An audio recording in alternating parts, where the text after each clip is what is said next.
Hey guys, it's me Blake, and today we're going to react to wansee Entertainment. And today we're going to first video is True Haunted Mansion or story. But let's check it out. The Haunted Mansion. I'm Kenneth, and this is my story in which me and my friends visited a haunted mansion, and we regret it till this day. I'm 21 now, but this story happened when I was 14. My friends were crazy about horror stories and haunted houses. So one day we decided to visit a haunted mansion, which was near our school. So we left early and went there. Oh, I forgot to introduce my friends. They were Jeff and Jack. Okay, so when we got there, we tried to quietly enter the house, but the doors were rusty and they made a lot of sound. After finally getting in, the first thing we laid eyes on was a painting of a child and his father. So Jeff explained the story of both. By the time the child was in 7th grade, he was struggling to keep up with school. So whenever he received low marks, his father would take him to the basement and beat him with his cane. So one day the boy was fed up with his father and murdered him in the basement. Oh my god. After a few days, neighbors noticed the father hadn't left the mansion, so they decided to check it out. When they went in, they saw the father's body and got scared and ran out of the mansion. Then, the doors closed automatically behind them. Now, people say that in the night they hear a boy crying or laughing and saying, "I need revenge." We were scared after listening to the story, but we needed to explore. We decided to visit the basement last, so we checked all the rooms on the ground floor first. We found nothing in the first and second room, but in the third room, which was the last, we found some books with splashes of dried blood on them. We got spooked and ran out of the room. Then we decided to go to the first floor, and when we found the stairs, we heard a noise, but we all agreed it was nothing.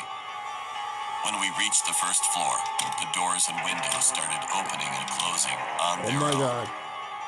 We got scared, and then we heard malevolent laughing and a creepy voice that said, "I need revenge." Then we ran to the door, but it was closed tight. So we tried to push the door, but it would not open.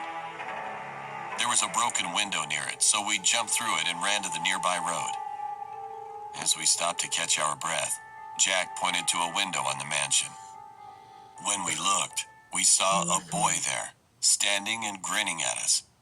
We ran away from there as fast as possible. We didn't tell anyone about this incident. Oh, wait, that was it? That was actually it. Let's watch one more. You take Cash App by any chance? Yes. That's what happens when you go in. That's what happens when you go on haunted houses. Let's go to the last video. Last video today's episode is the missing man and my town came back. Ugh. The mouse is really a small house disgusting. located close to a large town.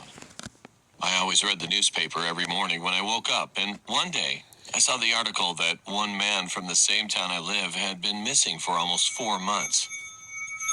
The guy had a large scar from his left ear, the mouth, and over to the right ear.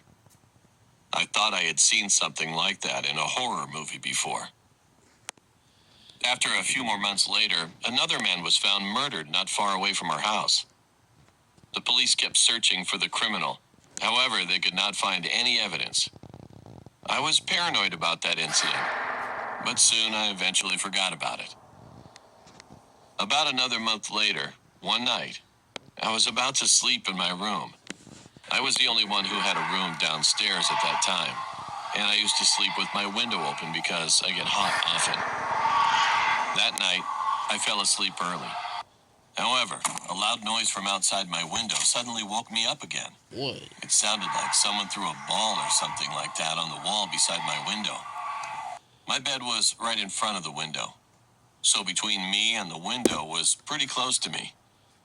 I couldn't see the outside as the black curtains were blinding the windows, but I could definitely see that there was something behind it.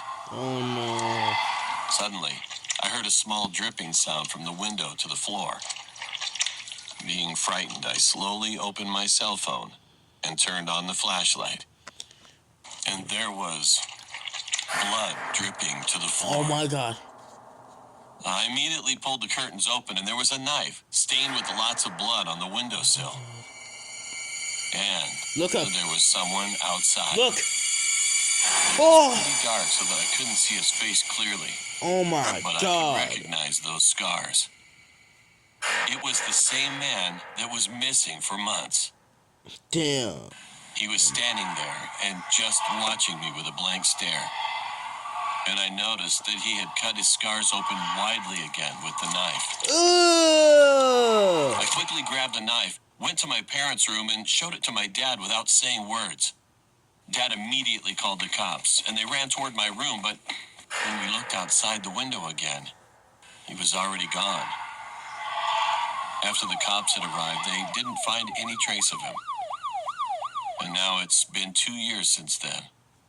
But still, nobody has found the man yet. Who was that man? And why was he doing that outside my window without doing anything harmful to me? It remains still a mystery. So, thanks for watching. Like and subscribe for other content like this. This is Blake signing off.